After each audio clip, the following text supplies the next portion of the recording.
Vamos a mirar ahora la sección 11.3 que está en la página 544 y es acerca de pruebas de hipótesis para la diferencia entre dos medias, y el caso que vamos a tratar ahora es las muestras apareadas.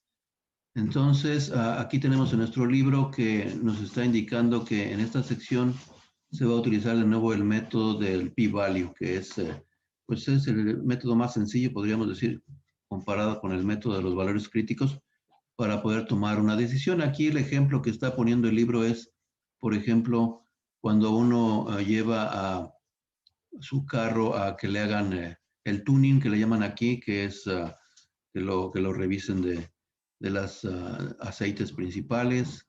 Y aquí están preguntando si llevar el carro a tuning mejora el millaje por gasolina, ¿verdad? Es la pregunta. Entonces dice que una muestra de 8 automóviles se tomó y se corrieron para determinar su millaje en millas por galón, y luego cada carro le hicieron el tune-up y los volvieron a correr para medir el millaje una segunda vez, y los resultados están aquí en la tabla 11.1, ¿verdad?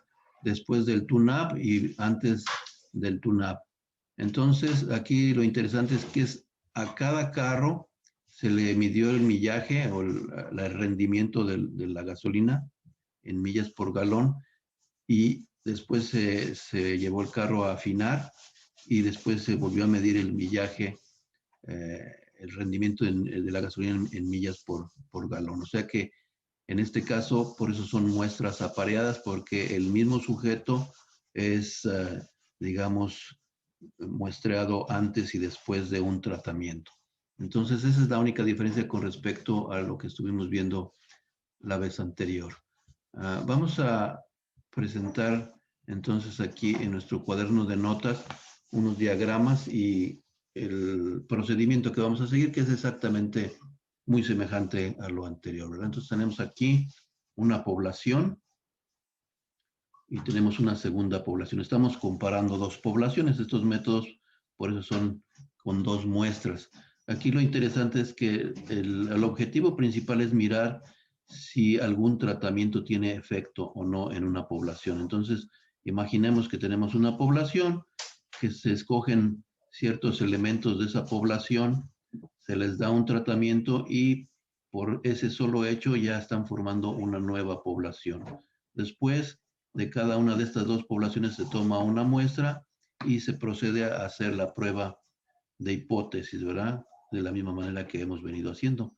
La claim, que es nuestra afirmación categórica, lo opuesto de la claim, la hipótesis nula y la hipótesis alternativa. También tenemos que investigar o conocer el nivel de significancia alfa, y después también tenemos que calcular el estadístico de prueba, que en este caso va a ser la T de la distribución T de student, ¿verdad? Aquí tenemos la fórmula. Como vemos, la fórmula va a estar basada ahora en diferencias. ¿Por qué en diferencias?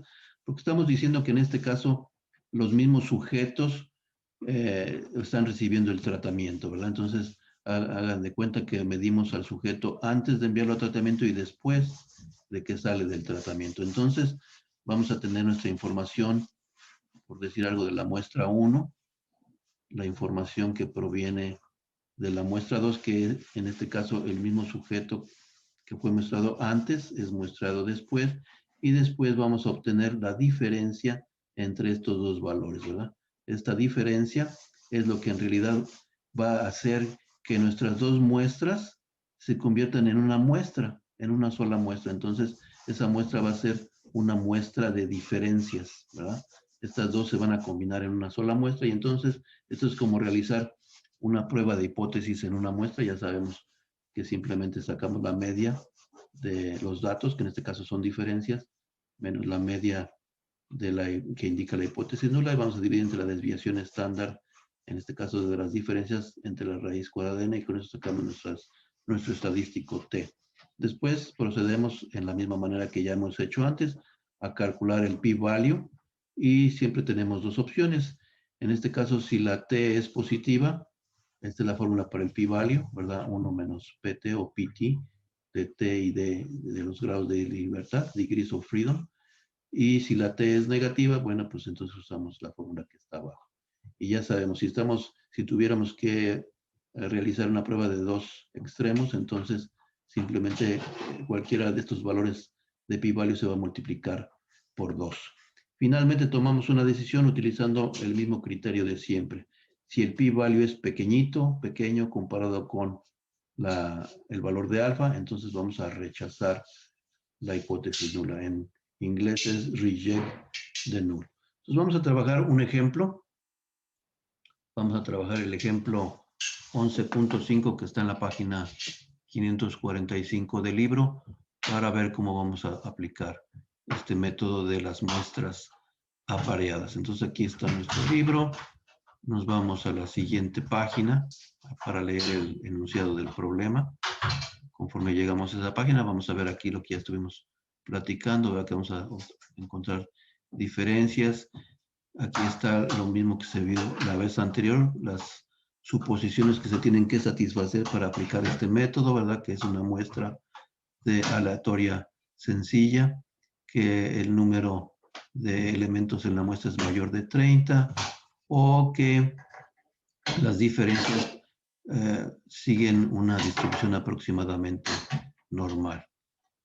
Entonces, aquí está el método del p-value en su libro. Nosotros ya tenemos nuestros apuntes y nos vamos directamente a leer el problema 11.5. Dice en el problema 11.5 que probemos la hipótesis nula de que la media de las diferencias es 0. Cuando la media de las diferencias es 0, lo que estamos probando es que no hubo efectos, ¿verdad? Que quiere decir que la media de la población 1 es igual a la media de la población 2. Esto lo vamos a probar contra una hipótesis alternativa que diga que la media de las diferencias es mayor que 0, ¿verdad? Usando en este caso los datos de la tabla 11.1. Y el nivel de significancia que se está proponiendo es alfa igual a 0.01. Entonces, se van a checar las consideraciones. Para eso, en este caso, el libro utiliza un dot plot, un gráfico de puntos. Nosotros vamos a utilizar nuestros histogramas y nuestros QQ norms and QQ lines para saber si la muestra de las diferencias es aproximadamente. Entonces, esta es la información que vamos a utilizar. Vamos a utilizar antes y después, ¿verdad? Entonces, el antes y después, vamos a hacerlo. Entonces, vamos a escribir en nuestras notas cómo vamos a desarrollar este problema. Y eso es lo que vamos a hacer en este momento, ¿verdad? Tenemos aquí que nos están dando información de los carros afinados y no afinados, ¿verdad? Entonces vamos a hacer a escribir dos conjuntos de datos, ¿verdad? Vamos a llamar el primero before o antes del tune-up y ahí vamos a meter la información que viene en el segundo renglón, que son las millas que se recorrieron cuando el carro ya todavía no se afinaba, ¿verdad? Entonces, 33.76 el primer carro, 34.30 y así hasta el último dato que es 31.25. Luego vamos a obtener la siguiente set de datos, va a ser after, que quiere decir después del tune-up, y vamos a meter los valores que nos está proporcionando la tabla 11.1, que es 35.44, 35.17, hasta el último valor que es 32.39. Entonces, esto va a ser después. Este es el primer renglón de la tabla. Este es el segundo renglón de la tabla. Después vamos a encontrar la diferencia entre estos dos valores, que simplemente vamos a decir que al valor de después le vamos a restar el valor de antes, o vamos a sacar la diferencia en millas, que es resultado del tune-up, ¿verdad? estamos esperando que esa diferencia sea grande, sea mayor que 0, ¿verdad? Porque si nos sale una diferencia cercana a 0 en las millas, quiere decir que el tune-up o afinar el carro de nada sirvió. Después vamos a calcular la media de esas diferencias y la desviación estándar de esas diferencias para proseguir con nuestra prueba de hipótesis. Así que vámonos al libro a copiar los datos y luego nos vamos a la consola de nuestro lenguaje R. ¿Verdad? Entonces tenemos aquí que vamos a copiar el renglón de abajo, el que dice before tune-up, o sea, antes del tune-up, antes de la afinación. Estas eran las millas que recorrieron los 8 carros. Entonces, esta información la vamos a usar en nuestra consola de R, que está aquí, y simplemente vamos a definir la variable before, que es la siguiente. Before va a ser simplemente un escaneo de lo que yo tengo en mi clipboard. Ahí puse los datos provisionalmente. Son 8 datos, como dice mi computadora. Ahora voy a ir de nuevo. Bueno, puedo mirar los datos para ver si son los mismos que están en el libro. Solo escribo before y encuentro que es 33.36 el primero, 31.25 el último, como está en las notas. Ahora nos vamos a al otro renglón que tiene los datos después de la afinación, después del tune-up. Estos son los datos, los copio y me regreso a la consola de mi lenguaje R o lenguaje R, y ahora voy a definir una nueva variable que va a ser after o después, y de nuevo voy a escanear lo que está en mi clip. Hago esto, se leen otra vez 8 items, 8 datos, y los pongo en pantalla y veo que son los mismos que están en la tabla 11.1 y que están en mis notas, ¿verdad? Entonces voy a encontrar ahora una nueva variable que va a ser la variable que se va a llamar diferencias, y esas diferencias simplemente le voy a decir que me reste los datos que están en before, los reste de los datos que están en after. So voy a restar after menos before, y aquí podemos ver cuáles son esas diferencias. El libro nos proporciona ya las diferencias también, pero no siempre nos van a proporcionar las diferencias en la tabla. Nosotros las tenemos que calcular, entonces podemos utilizar esta manera para encontrar las diferencias. Entonces, todas las diferencias son positivas. Podemos crear un histograma para saber si estas diferencias están siguiendo una distribución aproximadamente normal. Podemos darle un color al histograma, nada más hay que dárselo en inglés, y entonces ya veo mi histograma. Entonces ya de esa manera pues voy a decir que se está siguiendo una distribución normal, o si no estamos muy seguros de esto que está aquí, ¿verdad? Parece que hay dos modas. Entonces corremos el otro par de comandos que tenemos para checar normalidad, que es QQNorm de las diferencias y QQLine de las diferencias, ¿verdad? Entonces vamos a ver cómo se comporta ahora mi gráfica, y mi gráfica ahora puedo ver que aquí con una mayor claridad sí los puntos están alineados a lo largo de esta línea recta. Entonces puedo asumir que hay normalidad. Entonces ya simplemente voy a proceder a calcular la media y la desviación estándar de estas diferencias, y me voy a realizar mi prueba de hipótesis, ¿verdad? La media es esta, la desviación estándar es esta otra, y ya nada más voy a copiar los valores en mis notas para poder proceder con la prueba de hipótesis, ¿verdad? Entonces vamos a hacer el ejercicio en la manera tradicional. Vamos a escribir la claim, bueno, la claim directamente, ya el libro nos estaba indicando cuál es la hipótesis nula. y cuál es la hipótesis alterna. Así que vamos a hacer eso en nuestro cuaderno de notas ahora. Así que nos vamos al cuaderno de notas y tenemos aquí que la hipótesis nula nos dice, nuestro libro va a ser simplemente que la media de esas diferencias que acabamos de calcular es 0, que significa que no hay efecto, ¿verdad? En inglés ponemos no effects, o sea que el tratamiento no sirvió, ¿verdad? Y entonces cuando estamos haciendo este tipo de pruebas, lo que queremos es derrotar a la hipótesis nula. Siempre va a ser nuestra meta es derrotar, rechazarla. Pero si no la rechazamos, falló el tratamiento, ¿verdad? Entonces la hipótesis alternativa va a ser que la media de estas diferencias es mayor que 0. O sea que en este caso es como si dijera que la media de la muestra 1, de la población 1, es mayor que la media de la población 2, donde la población 1 es después del TUNAP y la media 2 es antes del TUNAP. O sea, queremos que el millaje sea más grande cuando ya hemos afinado nuestros carros, ¿verdad?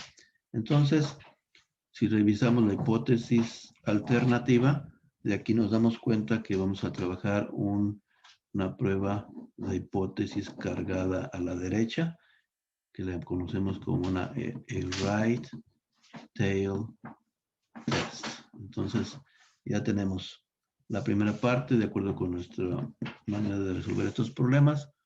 El segundo punto es investigar el valor del nivel de significancia alfa. El libro nos indica, el problema nos indica que debe ser 0.01. Ya sabemos que cuando no nos indican, utilizamos 0.05, pero en este caso sí nos indicaron. Ahora vamos a calcular el estadístico de prueba.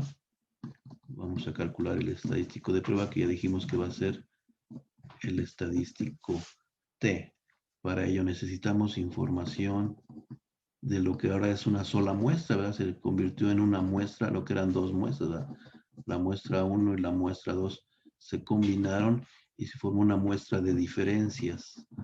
Una muestra de diferencias D, ¿verdad? Por lo tanto necesitamos la media de las diferencias, que como vimos en nuestro lenguaje AR es 1.20, 625 y la desviación estándar de esas diferencias es de 0.37, 31, 693. Estoy copiando directamente de la consola. Ustedes tienen su consola también ahí probablemente abierta y pueden estar encontrando esto de la consola de AR, ¿verdad? Entonces vamos a calcular T. T va a ser simplemente la diferencia de la media de las diferencias y la media de la población de diferencias entre la desviación estándar de las diferencias entre la raíz cuadrada de n, ¿verdad? Esto va a ser simplemente 1.20 a 625, que es este valor que está aquí, menos la diferencia que esperamos tener, o la diferencia de la que nos indica la hipótesis nula es 0. No queremos que haya diferencia. La hipótesis nula está en contra de los tratamientos, quiere que no sirvan, ¿verdad? Nosotros vamos a probar si logramos vencer a la hipótesis nula, rechazándola y de esa manera demostrando que el tratamiento sí funcionó, en este caso el TUNAP, ¿verdad? Entonces vamos a dividir la desviación estándar entre la raíz cuadrada de 8, porque fueron solo 8 carros los que fueron muestreados. Utilizamos nuestra consola y vamos a encontrar que es 9.14, 2741 el valor de T. Ahora sí, tenemos ya sea critical values, ¿verdad? Voy a anotar para, como decimos, para tener completo nuestro trabajo, por aquello de que a algunas personas les gustan los valores críticos y no queremos que nos vayan a criticar porque no los manejamos, ¿verdad? Entonces vamos a escribir aquí los valores críticos, ¿verdad?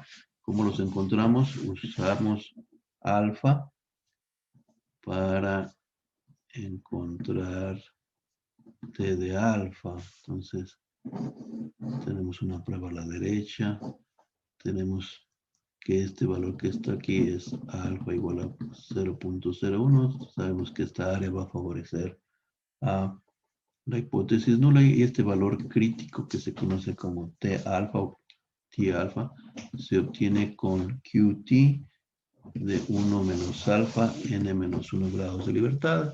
Esto deben de tenerlo ya en sus notas porque lo hicimos cuando trabajamos con hipótesis basadas en una sola muestra, que es lo que estamos haciendo aquí.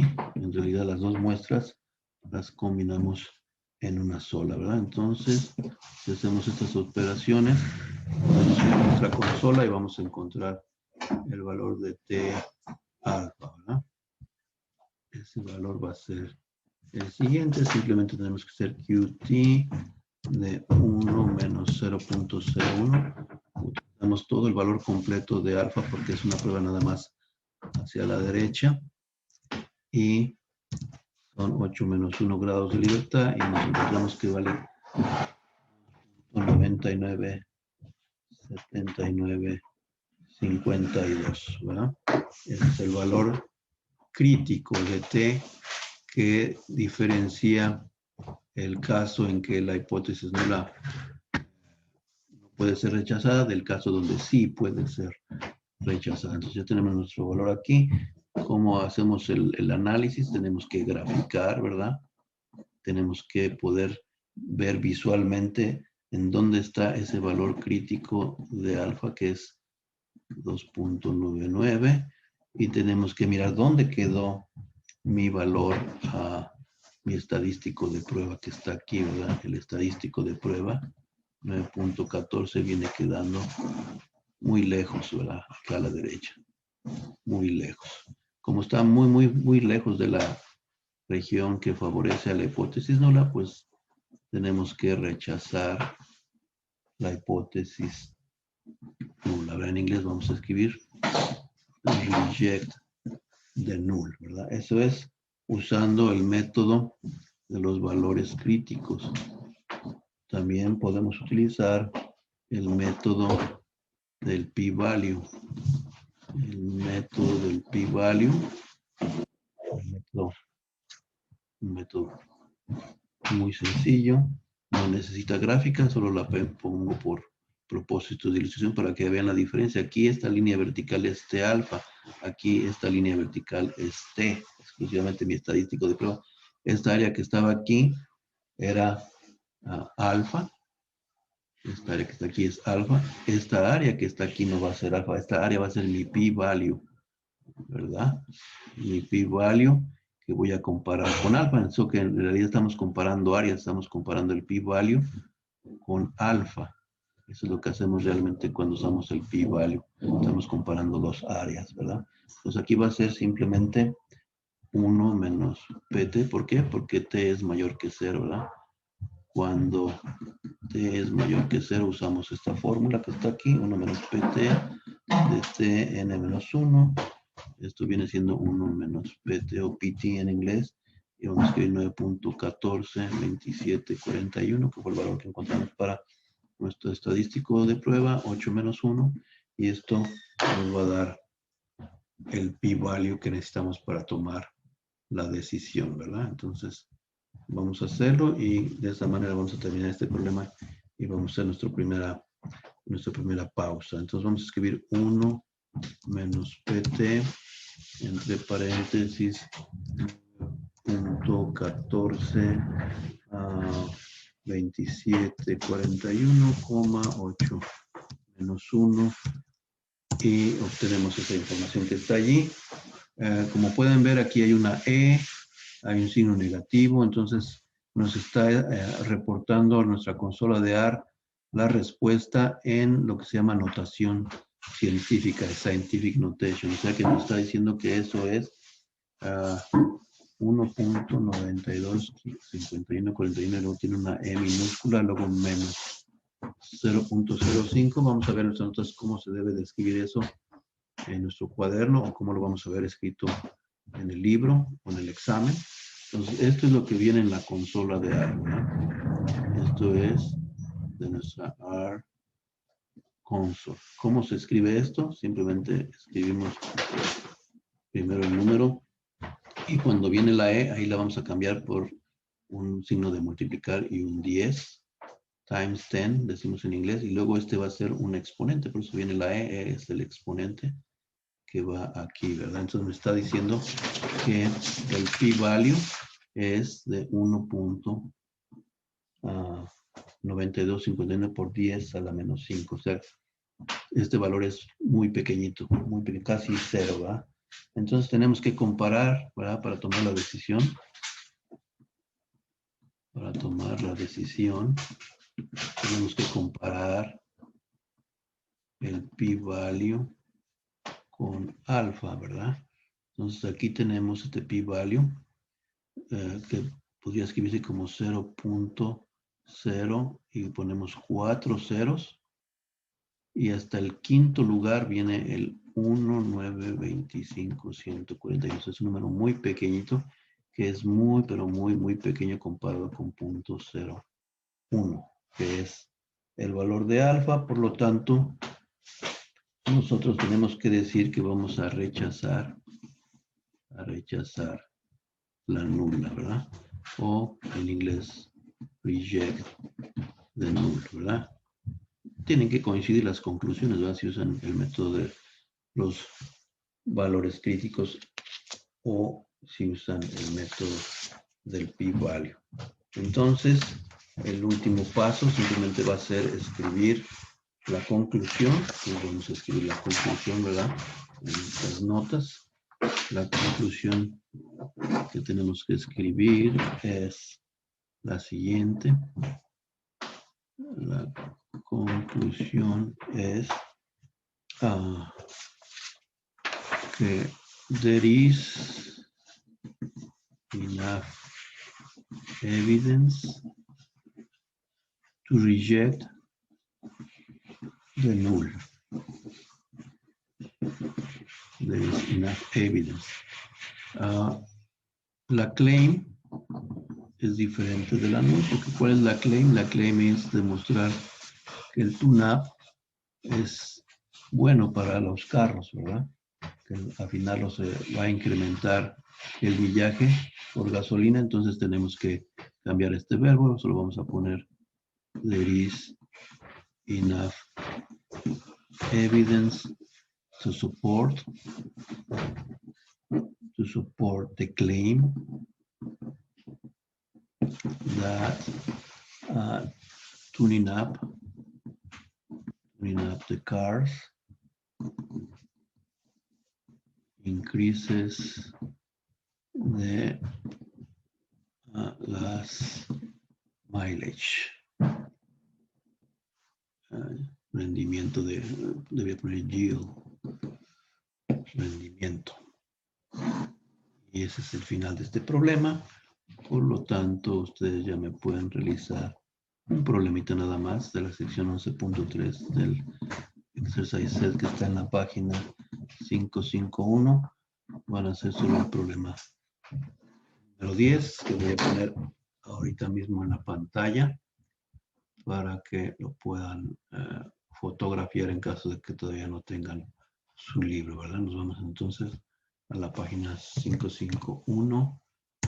Encontramos nuestros problemas y buscamos el número 10, ¿verdad? Que se trata de comparar básculas.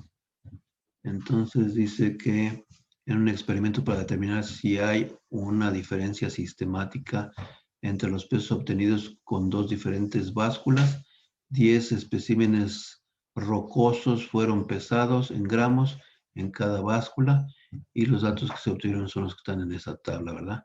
Tenemos el número de espécimen o de roca y el peso en la báscula 1 y el peso en la báscula 2. Como es la misma roca pesada dos veces, entonces esta es una muestra apareada, ¿verdad? Estamos tratando de comparar simplemente si las dos básculas están calibradas de la misma manera o si no están calibradas de la misma manera, entonces solo tienen que calcular las diferencias como hicimos en este problema, ¿verdad?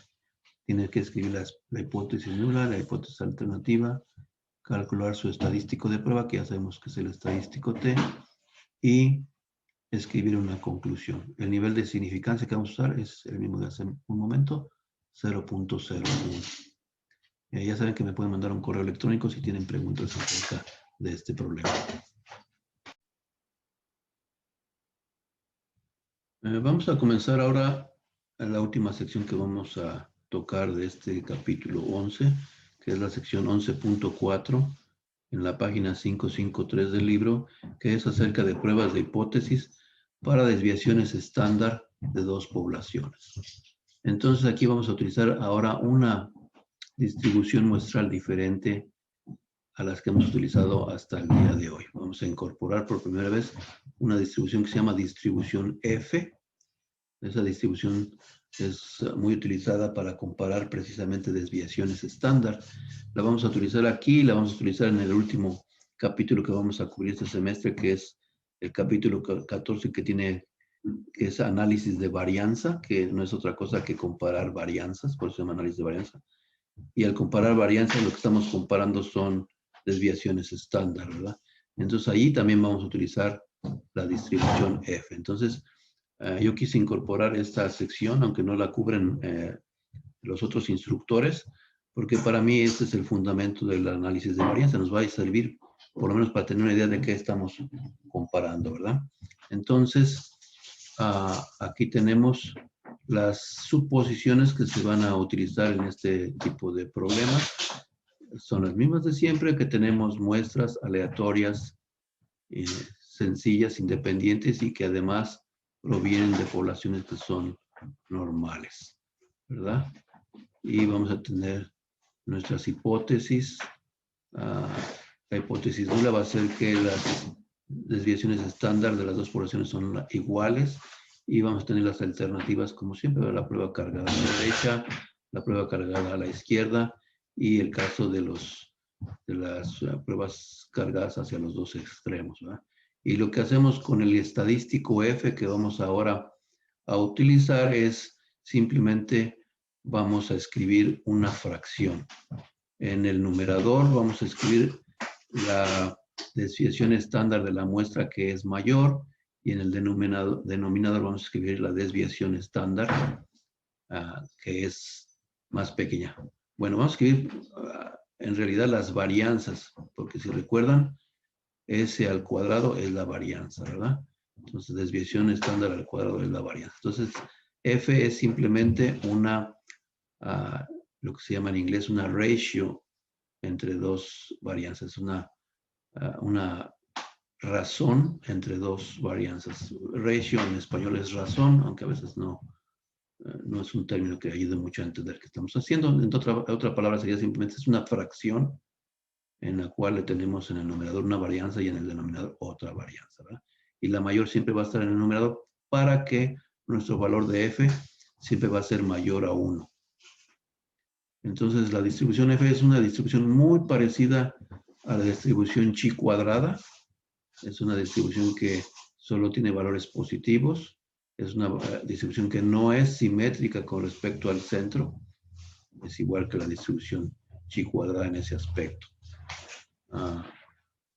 Y el libro les enseña cómo encontrar los valores críticos de la distribución F usando tablas que se encuentran en la parte de atrás del libro. Nosotros vamos a utilizar nuestro lenguaje R, vamos a utilizar otra vez una p-function para encontrar p-values y vamos a utilizar una q-function para encontrar valores críticos, ¿verdad? Entonces, vamos a escribir unas pequeñas notas para poder empezar a resolver nuestros problemas, ¿verdad? Entonces, ¿qué es lo que estamos diciendo? Que tenemos una población 1, de la cual vamos a obtener una muestra 1, y tenemos una población 2, y de ahí vamos a obtener una muestra 2. Y ahora lo que vamos a comparar es la variabilidad de estas dos muestras, ¿verdad? No nos interesa dónde está el centro, ahora nos interesa qué tan distribuida o dispersa está cada una de las muestras, ¿verdad? esa dispersión es la que vamos a medir y es lo que queremos ver si están igualmente dispersas o no, ¿verdad? Entonces, para resolver estos problemas vamos a seguir los mismos pasos. Vamos a escribir nuestra claim, nuestra información, nuestra afirmación categórica. Vamos a escribir la nula y la alternativa, obviamente la opuesta también. Luego vamos a buscar por ahí el valor de alfa y después tenemos que calcular el estadístico de prueba, ¿verdad? El estadístico de prueba, en este caso le dijimos va a ser F, y F siempre va a ser la S cuadrada de que sea mayor, que es mayor, ¿verdad? Entre la S cuadrada que es menor, ¿verdad? La más chica. Siempre el mayor va a ir arriba y la menor va a ir abajo, ¿verdad? Y luego vamos a calcular, el p-value. El calcular el p-value lo vamos a hacer de la siguiente manera.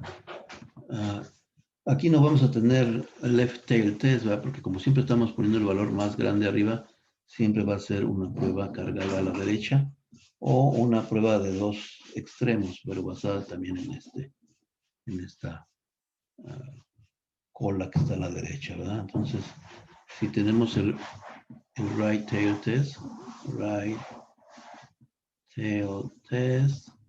vamos a encontrar el p-value como 1 menos pf o pf, y aquí vamos a escribir f, luego grados de libertad 1, grados de libertad 2. Ahora tenemos tres valores de entrada, f, grados de libertad 1, grados de libertad 1, y bueno, pues este va a ser el del numerador y este va a ser los grados de libertad de la información que está en el denominador.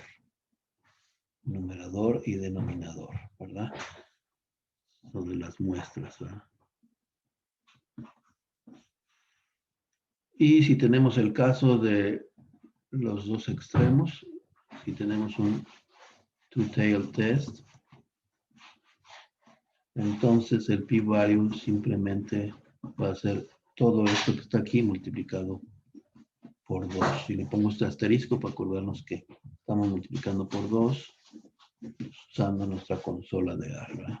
F, grados de libertad 1, grados de libertad 2. Y hay dos paréntesis para cerrar el cálculo, ¿verdad? Entonces vamos a trabajar otro ejemplo. Vamos a ir al ejemplo 11.8 que está en la página 555 de nuestro libro. Así que vámonos al libro. Vamos a encontrar en la página 555, que es un poquito más abajo de aquí. Aquí vienen los pasos que ya mencionamos para hacer la prueba de hipótesis. Solo tenemos que ahora pues leer cuidadosamente el problema. Recuerden que lo más importante es leer el problema y entenderlo, porque una vez que identificamos qué clase de problema tenemos y cuál es el método que vamos a usar para resolverlo, pues de ahí nada más es utilizar nuestras fórmulas, nuestra consola y encontrar la respuesta. Entonces es crucial leer cuidadosamente el problema porque podemos irnos por un camino equivocado y entonces ya no va a funcionar. Entonces vamos a leer el ejemplo 11.8. Dice lo siguiente. En una serie de experimentos para determinar la tasa de absorción de ciertos pesticidas en la piel, dos pesticidas fueron aplicados a varias especies de piel. Después de un tiempo, la cantidad absorbida en microgramos fue medida. Para el pesticida 1, la varianza de las cantidades absorbidas en los 6 especímenes fue de 2.3, mientras que para el pesticida 2, la varianza de las cantidades absorbidas en 10 especímenes fue 0.6. O sea que en primer lugar vamos a ver que ahora ya las muestras no tienen que ser del mismo tamaño, ¿verdad? En el primer caso, la muestra 1 es solo de 6 especímenes. En el segundo caso es de 10 especímenes. A asumir que para cada pesticida las cantidades absorbidas son una muestra aleatoria sencilla que proviene de una población normal. Entonces aquí ya se satisfacen las condiciones para poder utilizar el método que describimos hace un momento. Y viene la pregunta, ¿va? ¿Podemos concluir que la desviación estándar de la cantidad absorbida es mayor para el pesticida 1 que para el pesticida 2? Y vamos a utilizar alfa igual a 0.05, ¿verdad? Entonces, este es el problema que vamos a resolver. Vamos entonces a plantearlo en nuestro cuaderno de notas. Entonces tenemos aquí que este ejemplo está tratando de probar la afirmación categórica que dice que la varianza, por eso vamos a poner sigma al cuadrado, de la población 1 o para el pesticida 1 es mayor que la varianza para la población tratada con el pesticida número 2. Y podemos encontrar la opuesta. La opuesta va a ser simplemente que sea menor o igual que, ¿verdad?, la varianza de la población 1 con respecto a la varianza de la población 2. De aquí encontramos nuestra hipótesis alternativa, que va a ser la que no contiene el signo igual, o sea que va a ser sigma 1 al cuadrado mayor que sigma 2 al cuadrado. Y ya que tenemos la hipótesis alternativa, podemos calcular la hipótesis nula, que simplemente es la que contiene el signo igual. O sea que las dos varianzas son iguales. De la hipótesis alternativa ya sabemos que vamos a tener una prueba cargada a la derecha, el right tail test. Por lo tanto, va a ser una cosa así, ¿verdad? Y vamos a utilizar la distribución muestral, va a ser la distribución F. Esta es nuestra distribución muestral. El segundo punto que tenemos que verificar es el nivel de significancia, que es alfa, y en este caso se nos indicó que es 0.05. El tercer paso es calcular el estadístico de prueba.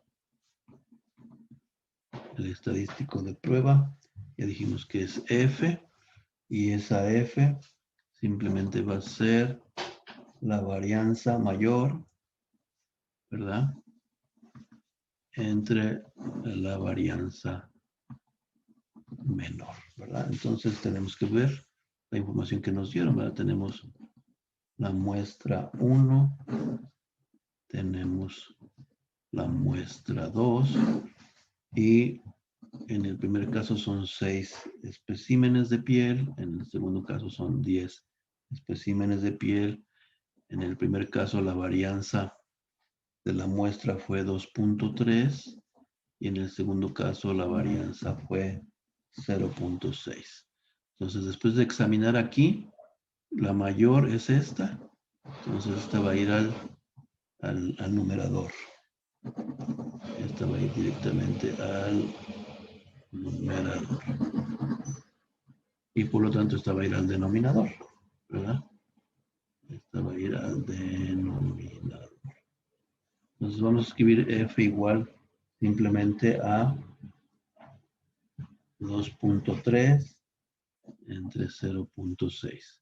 No elevo nada al cuadrado porque me están diciendo que es la varianza, o sea que ya es S cuadrada, ¿verdad? Lean cuidadosamente. Si dice varianza, ya les están dando S cuadrada. Si dice desviación estándar, entonces tenemos que elevar al cuadrado ese número para obtener la varianza. Si hacemos esta operación con esta fracción, vamos a encontrar simplemente que esto da 3.83. Pueden verificar fácilmente utilizando la consola de R. Vamos a hacer de nueva cuenta los dos métodos.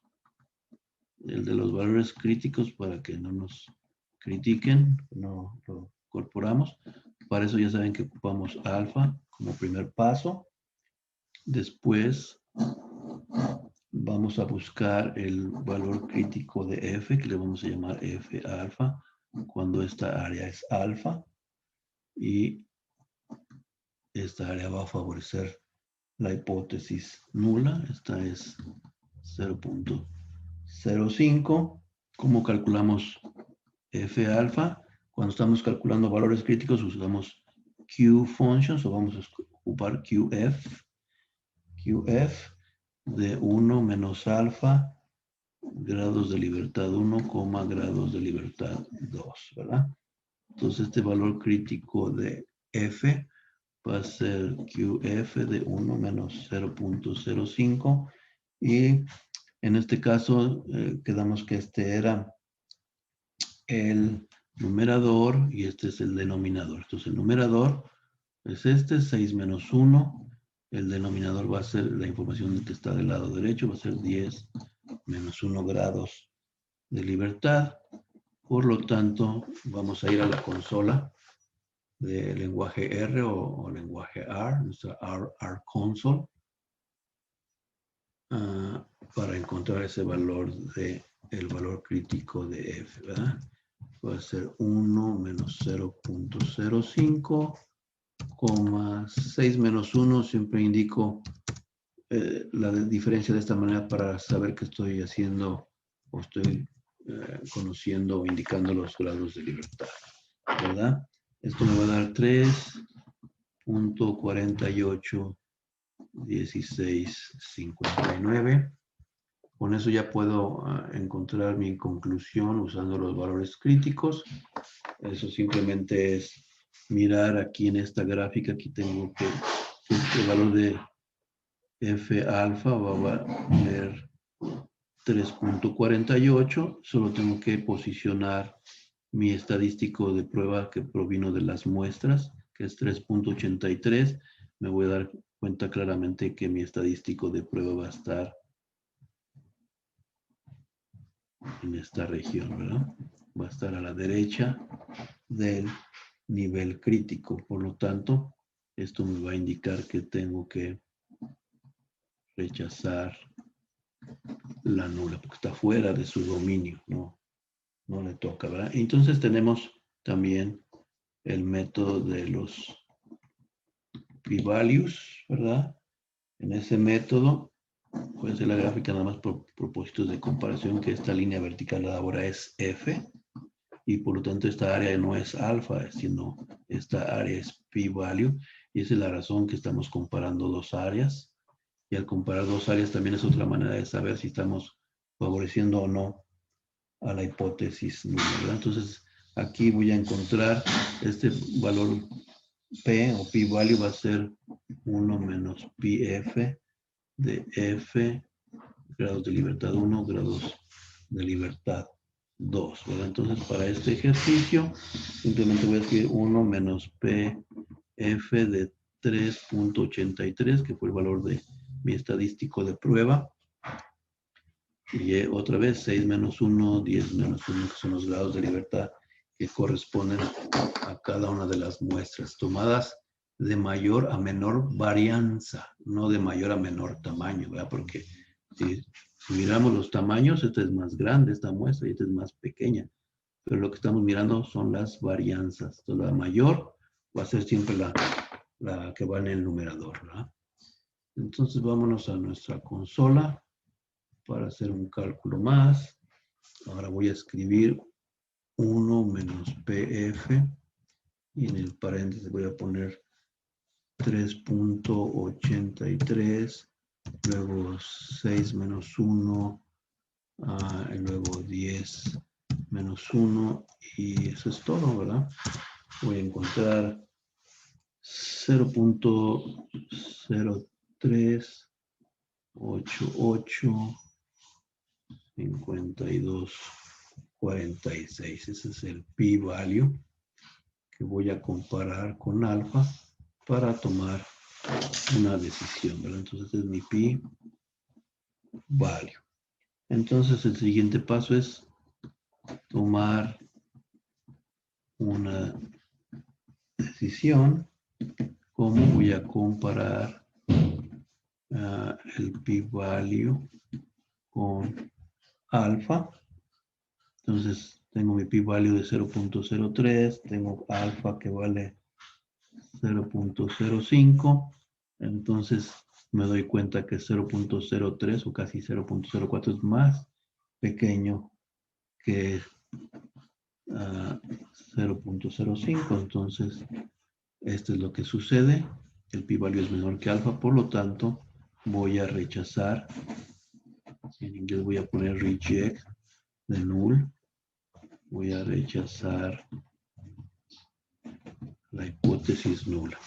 Pueden estar verificando también los videos en inglés y las notas en inglés para su beneficio, ¿verdad? Para que hagan la transición de español a inglés en esta clase de estadística que tiene ese otro objetivo, ¿verdad? Vamos a escribir ya nada más la conclusión para terminar nuestro problema. La conclusión va a decir lo siguiente. Va a decir, vamos a escribir aquí el número 7.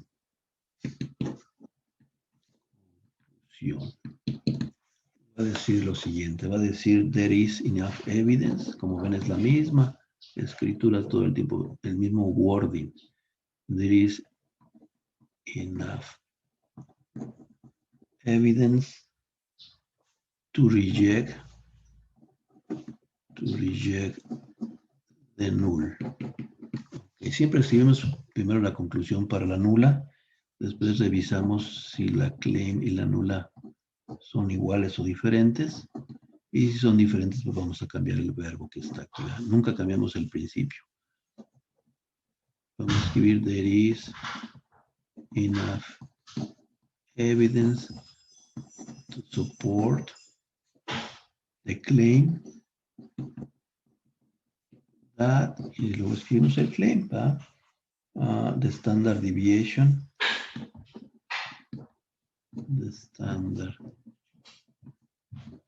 deviation of the amount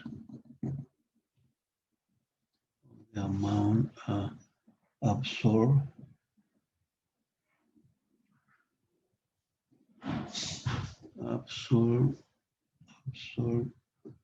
by the skin is greater for pesticide 1 than for pesticide 2. Entonces, esa sería la conclusión, ¿verdad? Que sí se soporta, que sí se favorece la afirmación categórica de que la absorción en la piel por el pesticida 1 tiene mayor variabilidad, o sea que tiene una desviación estándar más grande que la absorción por el pesticida 2, la absorción de la piel del pesticida número 2.